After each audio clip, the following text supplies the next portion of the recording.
Hey there, Knicks fans. How you doing? It's your boy, Jonathan Macri, with you for another episode of the Knicks Film School Podcast.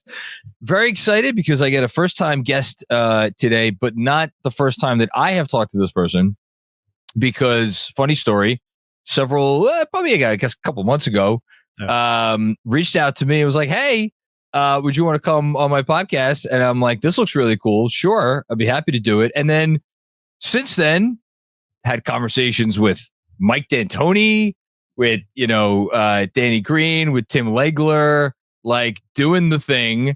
And I'm sitting here, I'm like, why the hell did he ask me to come on his pod? I'm still trying to figure that out. We'll get into it.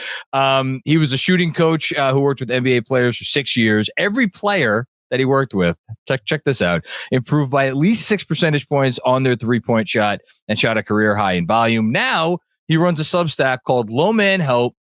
It is subscribed to by over 200 league personnel. Very happy to be talking to my man, Marc Campbell. How are you? I'm doing well. Thanks for having me. So I feel like we just talked, even though that was 6 weeks ago?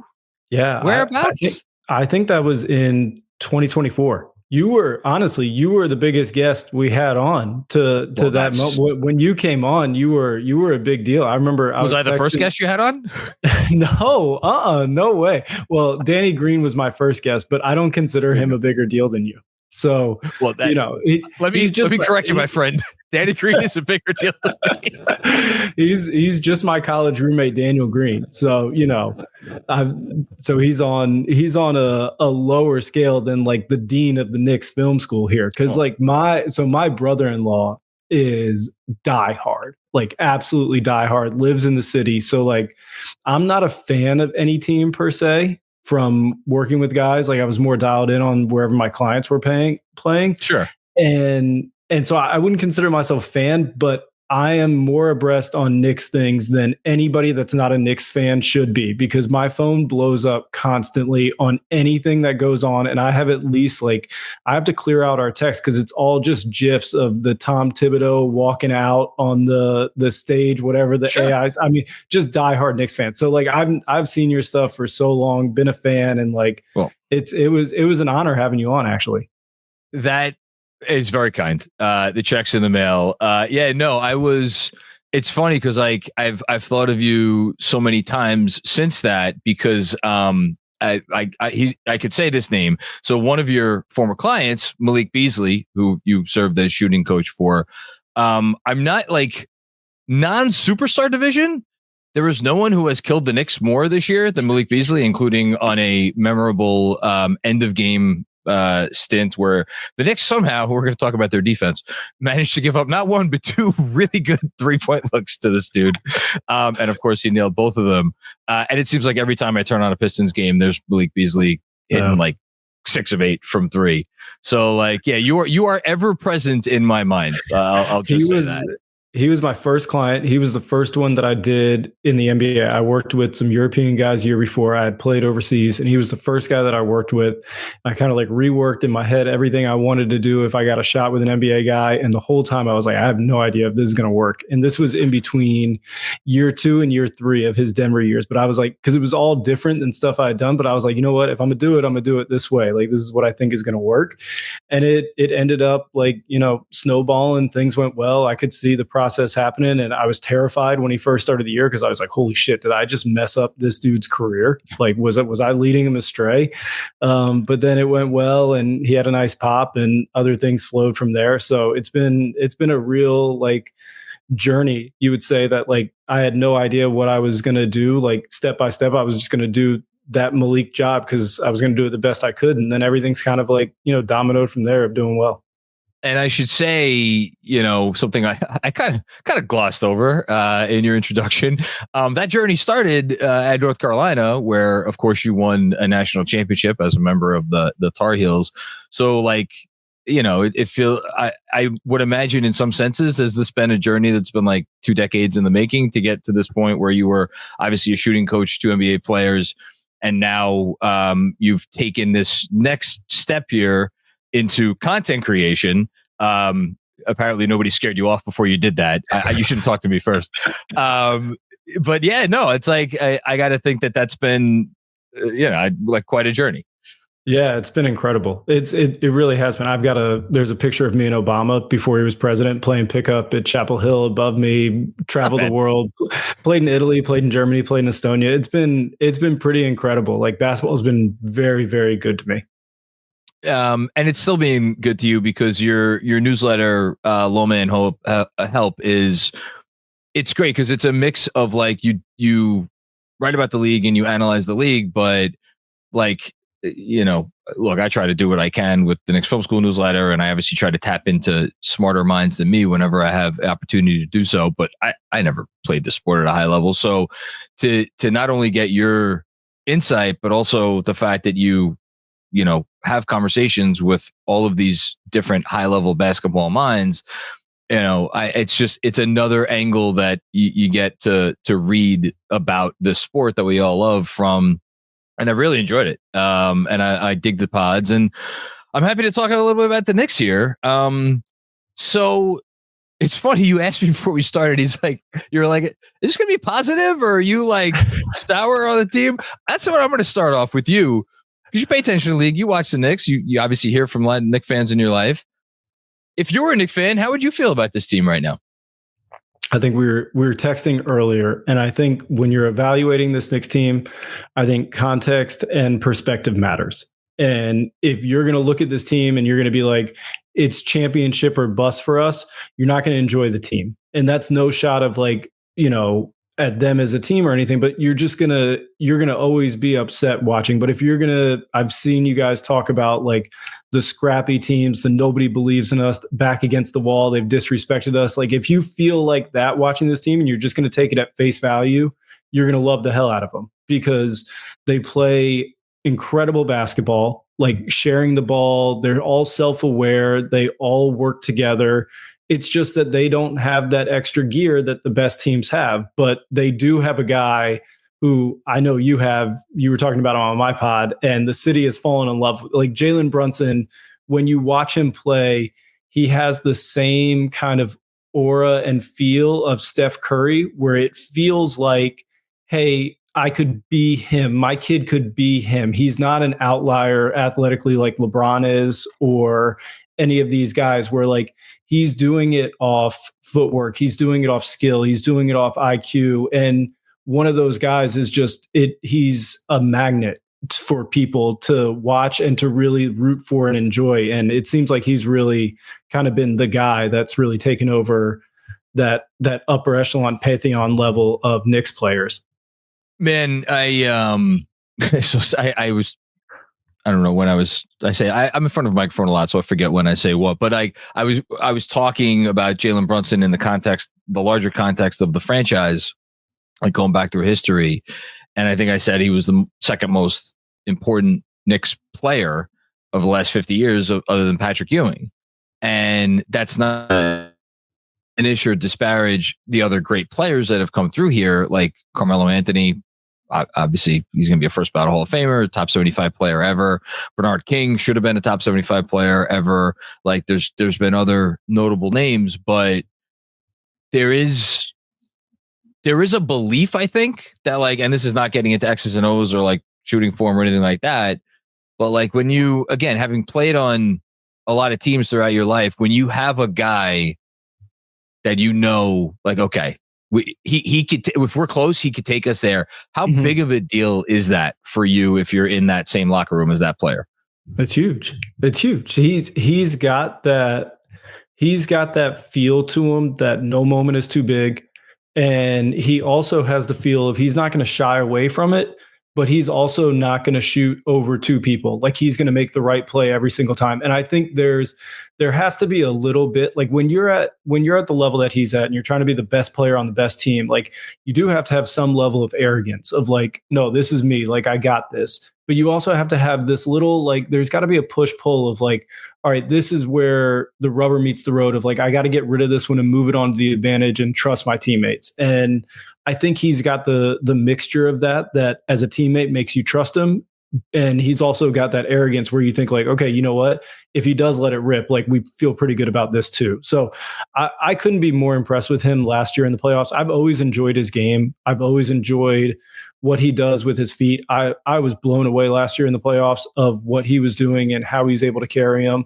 And to me, one of the things that just stands out is how intelligent he is in terms of always playing with great process and making the right read. And whether that's attack, whether it's exchange, like getting people outside of his hips, or whether it's shooting, like he has a wonderful job. I call it playing neutral to attack. And he does a wonderful job with his feet of changing speeds, going neutral to fifth gear, neutral to third. And he's just one of those guys where it's not outlier athletic speed or verticality, but it is top level 99th percentile of playing at different speeds, different levels, different directions. And that's what separates him as a player.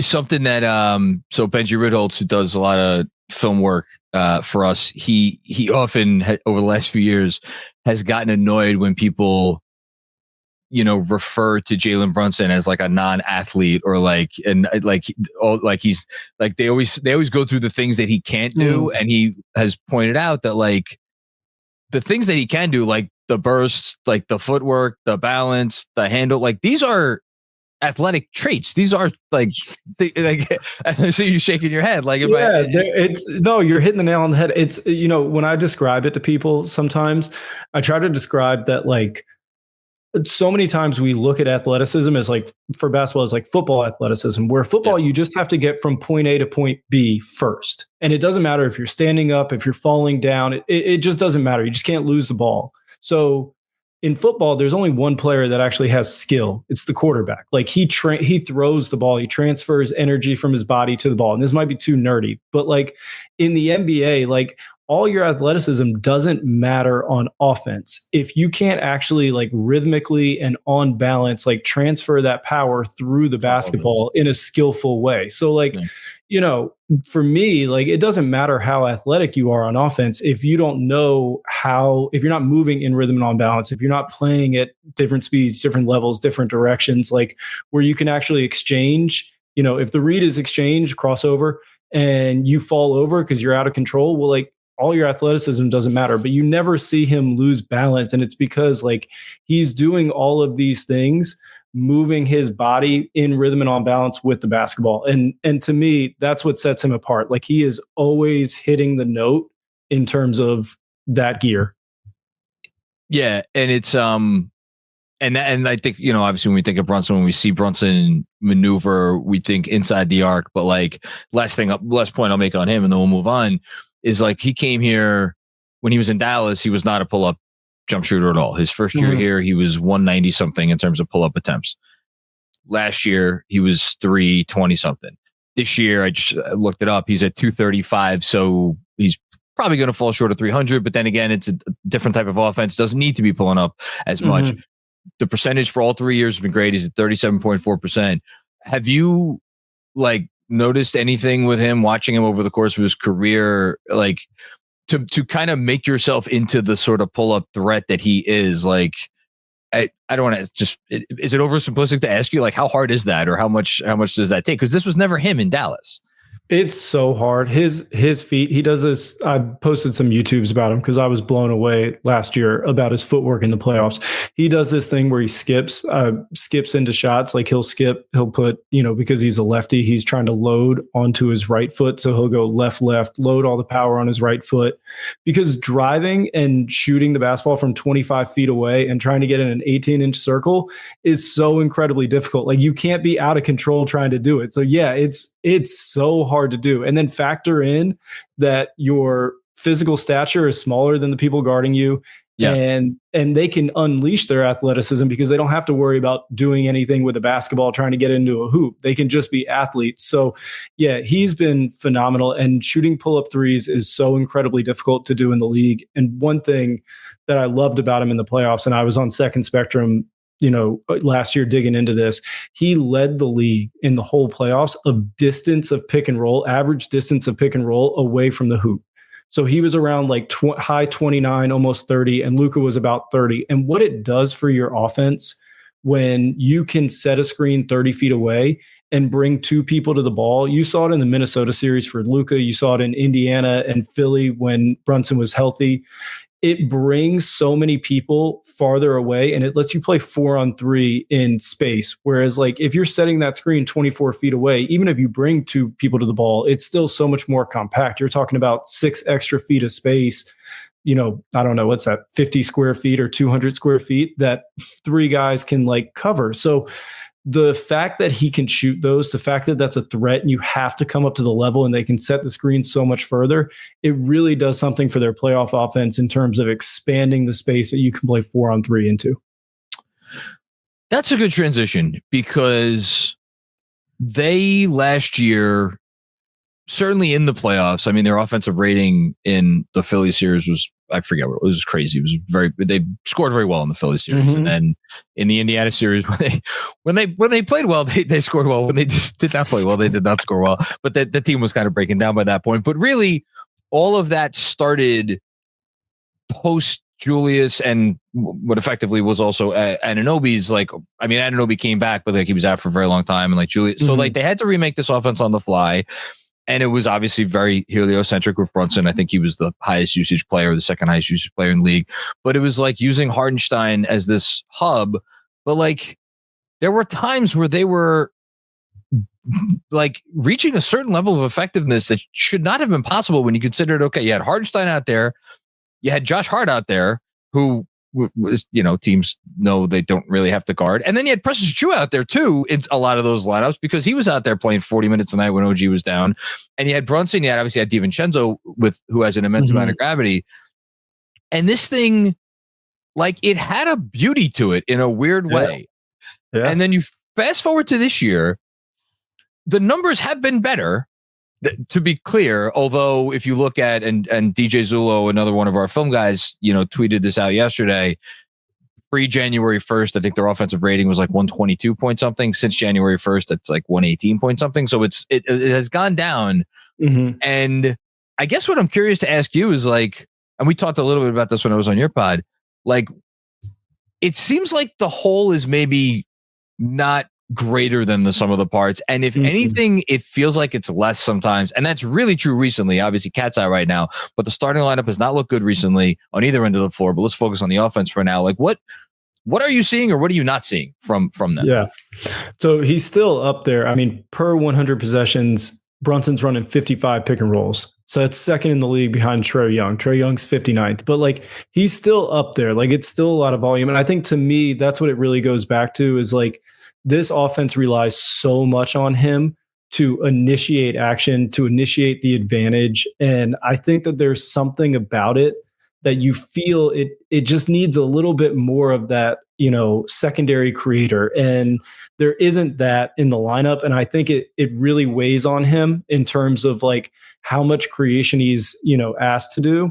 And to me, when I look at their offense, like that's the thing that you really feel is missing because he has this ability to bring two to the ball. And then you kind of want to play from there, but there isn't that extra oomph. And you mentioned Hartenstein. I think one of the things that they really miss about him is when he was in that 4-on-3 coming off of Brunson stuff, he had a lot of options. He could go quick DHO to DiVincenzo.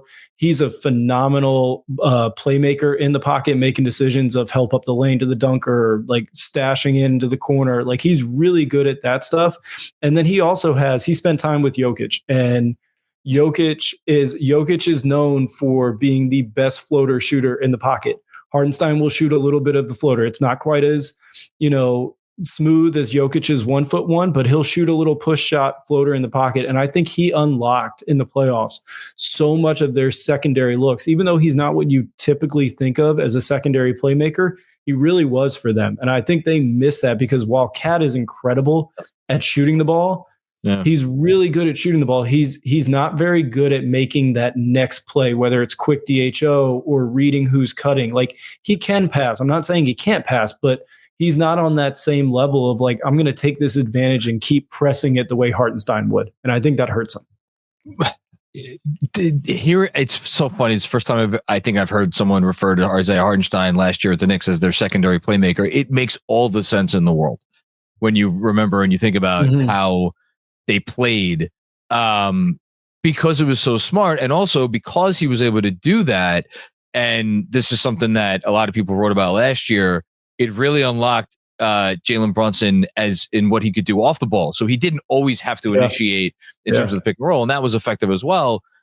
And you talk about Cat, and like Cat, he has these. I mean, he had a quarter. I think it was like a first quarter within the last month or two where he had like 6 or 7 assists. It was something crazy because he's up at he's at the top of the key and he's hitting cutters and everything. And there are times where it looks really cool, but when you're talking about like sustainable not functional offense, but like sustainable like offense that really puts fear into the heart of an opposing defense, I wonder if what Hartenstein brought was, I don't want to say better than Cap, but like they capitalized on that. Like I think they maxed it out, and it does not feel like they are currently maxing out what they have on the roster. And maybe that gets back to what you talked about for the need for a traditional secondary creator. Well, can I give you a little something that I don't know if they have this in their back pocket and they're just leaving it there and they're waiting till they get to the playoffs to kind of like lean into it. I'm not sure if they're in that place yet, but when I see it on film and when I look at the numbers, it's the thing that they can really get to that gives Brunson a little, and also like maximizes the other 3 guys on the floor is getting into pick and roll of Jalen Brunson and Josh Hart. And there's a few things that happen when they do this. We talked about it earlier at the Open. Teams are stashing. What teams want to do is they want to stash their big on Josh Hart. They want to say like, hey, here, we're going to put Porzingis here. He's going to go roam, the lane. He's going to cover up every mistake. And what they're doing is if they bring Josh Hart into the action, because Brunson's going to bring 2 to the level, especially in the playoffs. And if you have the big or anybody on Josh Hart, this is the guy that you don't want in the action because you can't switch him onto Brunson. Like you saw it in the Philly series. One of the things he did was he absolutely dominated switches. If they switched any big onto him, he was cooking. It was absolutely over. And so if you filter it down enough, for like top 100-ish run combinations, Hart and Brunson, number 1 in the league. They're at right now, for pick and roll.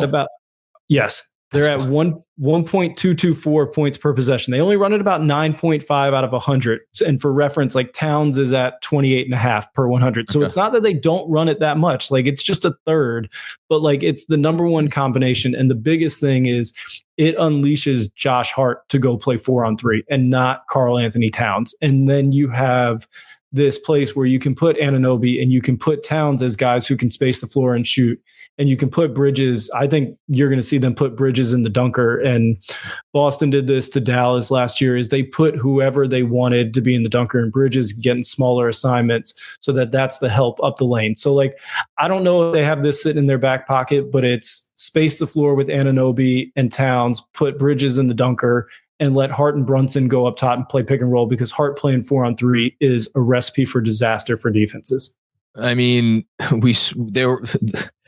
there have been times where I have said the name Draymond Green as a comp. Obviously, look, Draymond Green. That's a good comp. That's a really good comp. Well, just thinking about the offense, like it's funny because Draymond obviously he had 1 season where he shot well from 3 for percentage wise, but he was not a guy that teams have always been willing because of all of the other much worse options that the Warriors could throw at you. Like it's like Draymond wants to shoot, and that didn't deter them from being effective in that action. But it's also because Draymond Green is one of the, I don't know, is he one of the 5 or 10 smartest players in the league? Josh Hart is a very smart player. And like Draymond, he is also can be a careless player. He's had some games recently where it has not gone so great, including last night where I was a little hard on Josh after the Warriors game. He's not quite himself right now. I'm confident that he's going to bounce back and he's going to be fine for the playoffs. I agree with you. I think they could go to that more.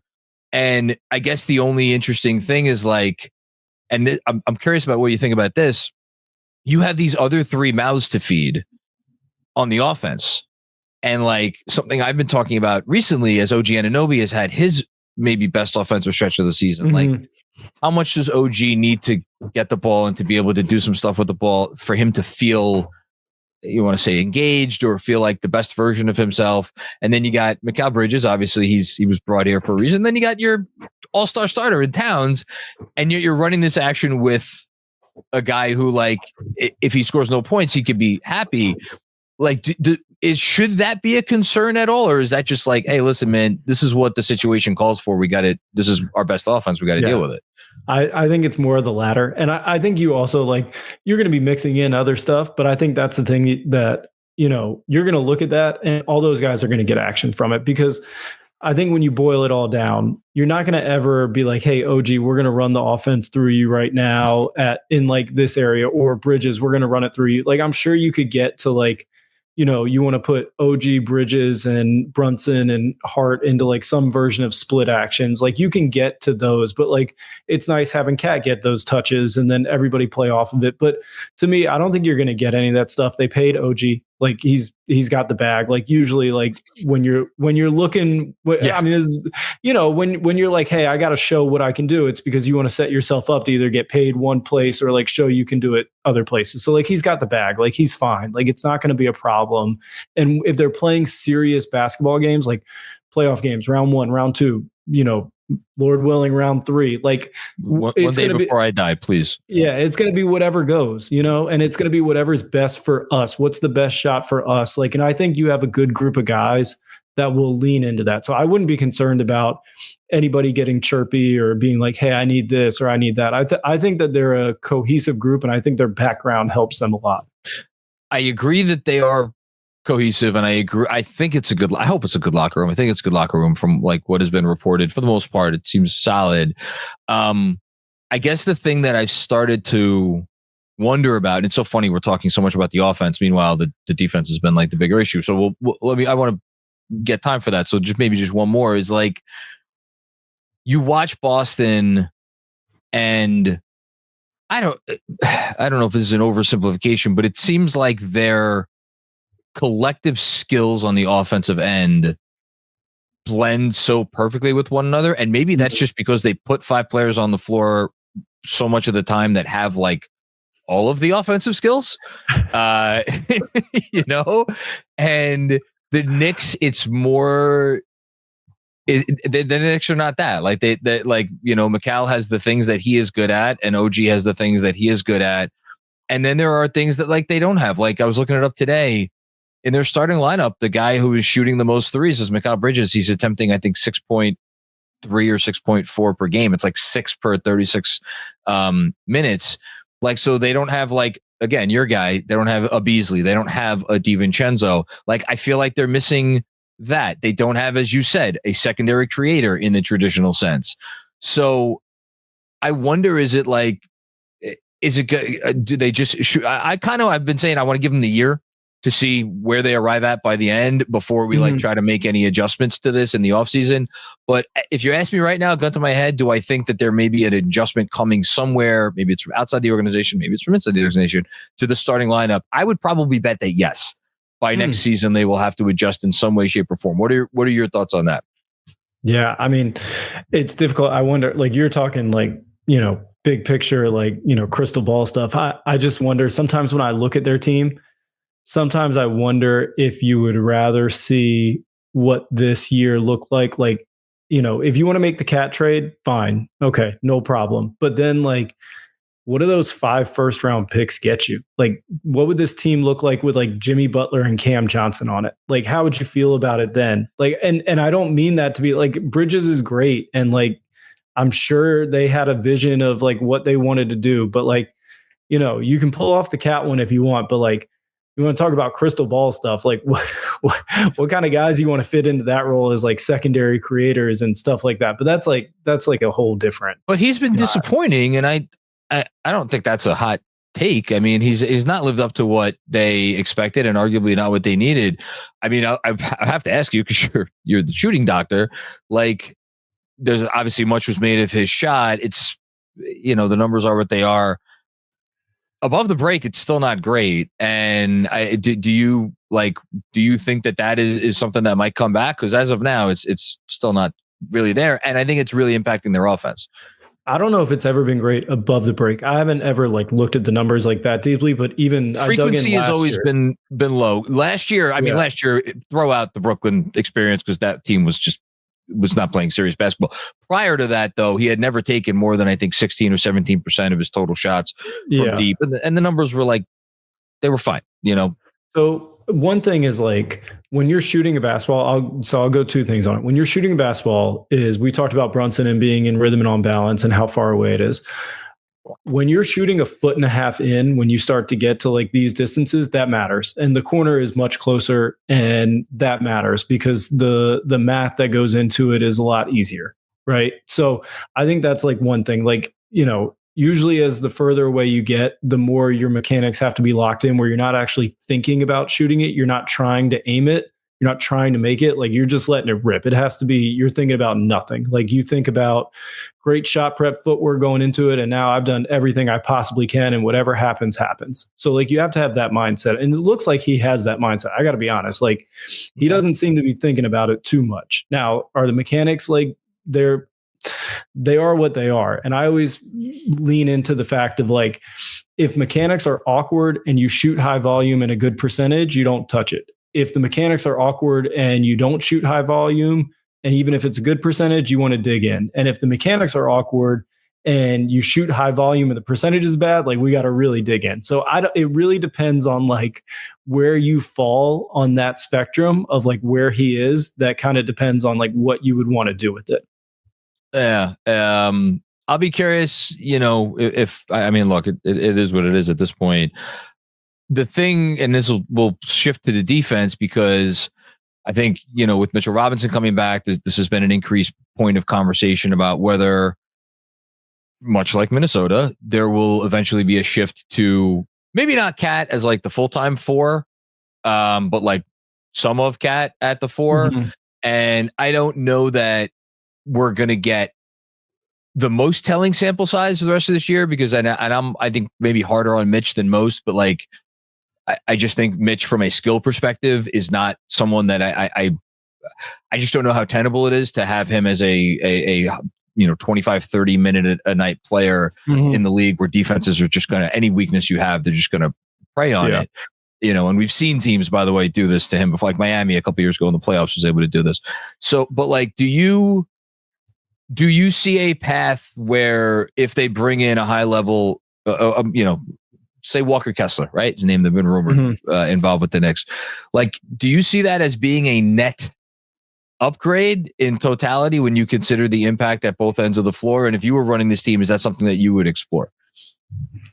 I like Walker. Walker's not bad. I like Mitch. Mitch's not bad. Like, I think you're these are ringing endorsements. It's like a ham sandwich. It's fine. I was hungry, put some mustard on it.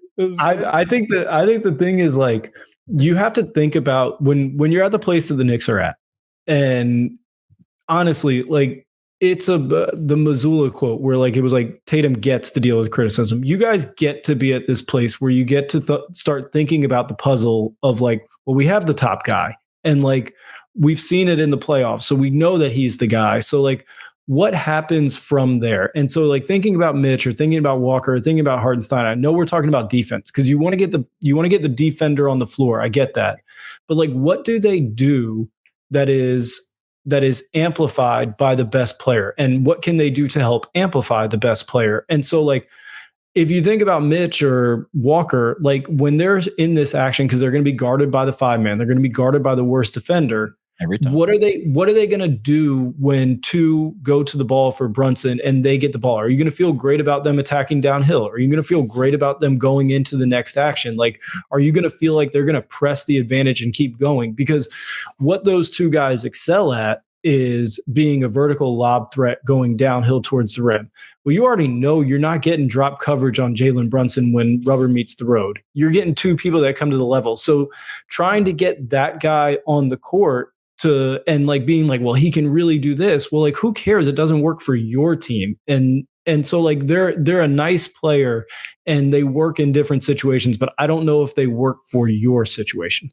That makes all the sense in the world. And it's tough because like you look at the landscape out there right now, and there is no, we're not going to do anything like a real transaction conversation, but like there is no obvious name, which again makes me wonder, like, are they just going to have to figure out how to be sustainable with Karl-Anthony Towns, at the 5 defensively?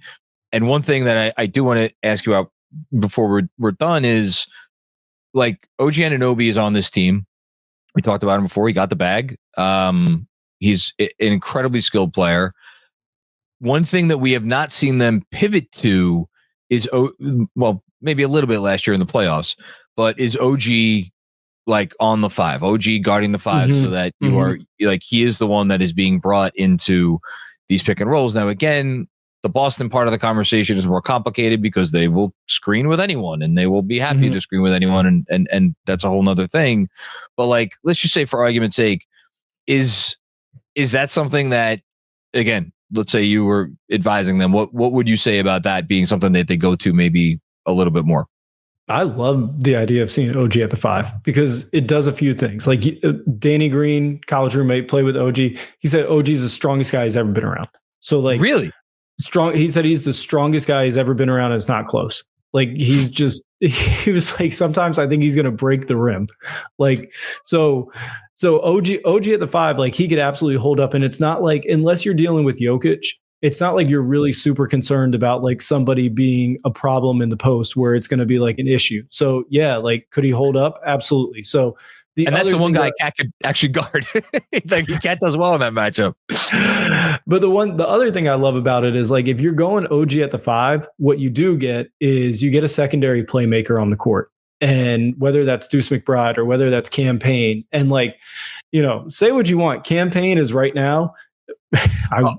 I messed up the lead, but like, who the top guy in pick and roll is right now? Is it Cam Payne?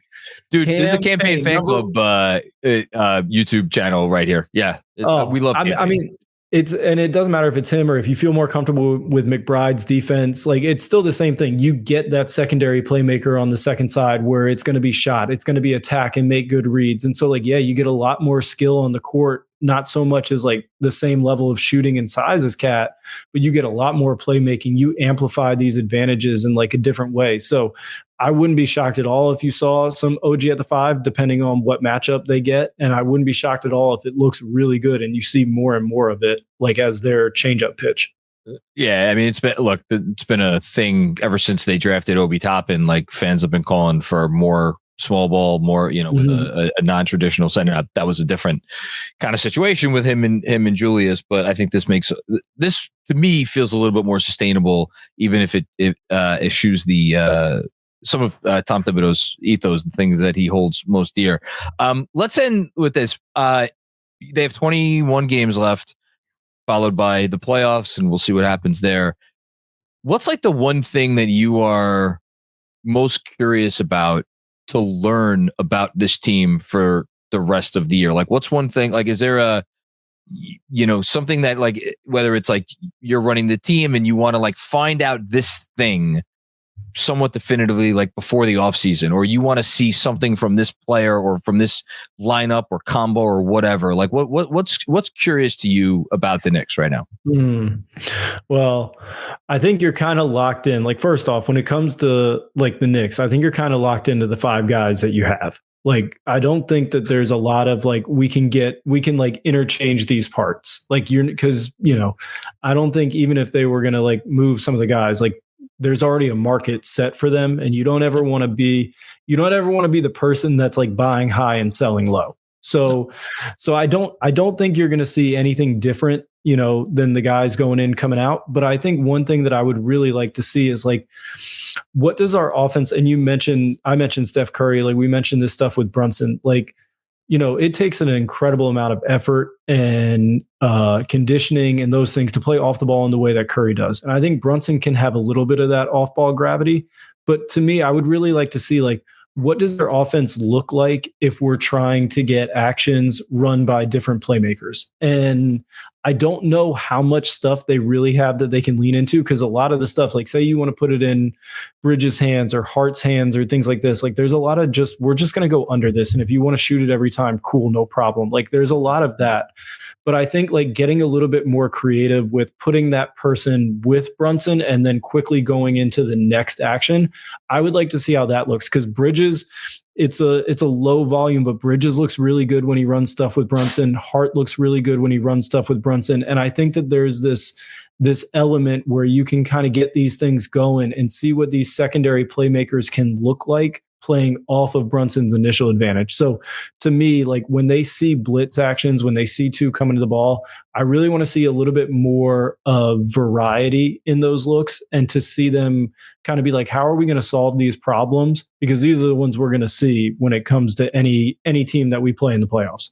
But yes, they will see it when it comes to playing these teams in the playoffs, especially when, you have the defenders that these good teams have. I mean, we haven't even talked about their most I did mention Malik Beasley, but like they're slated to play Detroit. I'm pretty sure Detroit has the best defense in the league, since it's not an insignificant sample size. Like let me ask you this, like the way that teams guard Josh Hart, like, I always thought that when I work with guys, like so much of it is about like your mindset going into the catch. Like, do you see this catch as an opportunity to shoot the ball, or do you see it as like, oh damn, like I catch and then I think about it, then I got to shoot it? And so like you make or miss the shot so many times before it gets to you by like what that mindset is going into it. So like I would love if for like 1 week, say it's in the garden, say it's, I don't care what it is, if for 1 week or 5 games, like it was just like, hey Josh, like shoot 15 threes a night. Like just let them truly, because like so much of it is getting over the mental hump of doing it and being like, this is an opportunity. I would love to see if they were like, we're going to let him rip 15 a night. And like, I'm telling you, he's got enough talent where he would make them, but it's so far outside of his game where he doesn't think about it. He doesn't see it as opportunities.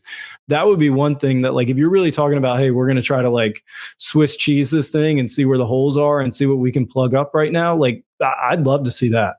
Well, I mean, I said recently, or I wrote recently, like his shooting, his outside shooting, you could argue that it changed the Phillies series. Like, look, the Knicks ended up winning that series in 6 games. They probably should have won it in 5 games. But Josh Hart, I'm looking at it right now, going into the playoffs, he took in his final, 1, 2, 3, 4, 5, 6, 7, 8, 9 regular season games. He attempted 13 threes over the final 9 regular season games of last season. And in the playoffs, he comes out and he attempts 8 threes a game in 2 of his first 3. So like that difference, and like Philly was like, here, have at it, and he's like, okay, fine, and he took those shots, and it was great. It really made all the difference. He is so all about his confidence, which is why I find it so funny, or like get that confidence up. I love the idea. I don't know that they're going to ask him to do it. I don't know that he would do it if they asked him. But the problem with Josh, the tough part with Josh is at times the shooting confidence impacts a lot of other aspects of his game. And I think right now what you're seeing is a player that is kind of in his own head, and physically, I don't know that he's right too. So it's so funny that we've spent so much time talking about Josh Hart, because he really is in a lot of ways like like the he's a linchpin for this team. He absolutely is. He's one of the best downhill transition players. Like that's not like Giannis or LeBron or somebody. Like he's incredible downhill. He does the things that like accumulate in the stat sheet, but also like accumulate and add up to winning basketball. And so him being on the floor is a massive deal for them. Him being on the floor and not being a place of weakness is an even bigger deal. So to me, like him getting over that hump, it's a huge deal. And shooting is all about confidence. Like at the end of the day, like you look at Bridges, like it doesn't matter what happened at the beginning of the year. Like that guy never wavered. He was like, nope, I can shoot it. Like, and I'm going to keep shooting it, and you're not going to make me feel like I can't shoot it because I'm just going to do it. So I think so much of it is like your mindset, like how mentally like locked in you are of like, this is what I'm looking for. This is an opportunity. So to me, that's a big deal for them and something that I would love to see coming down the stretch. Mark, I could talk to you about this team for the rest of the day, but you have stuff to do. I have to go, I think, cook dinner for my family. Yeah, but it's almost dinner time. Could you, before I let you go, tell the fine folks at home where they could find you, where they could find your stuff, and if there's anything else that they should look out for, from you in the near future? I'm on Substack at Low Man Help. I post the podcast on YouTube, same name, Low Man Help. So check any of that stuff out. Subscribe, like, rate, everything, and I hope that you enjoy it. Again, if it's good enough for over 200 NBA personnel, it is probably good enough for the very niche. We're very niche right now. No, but like, listen.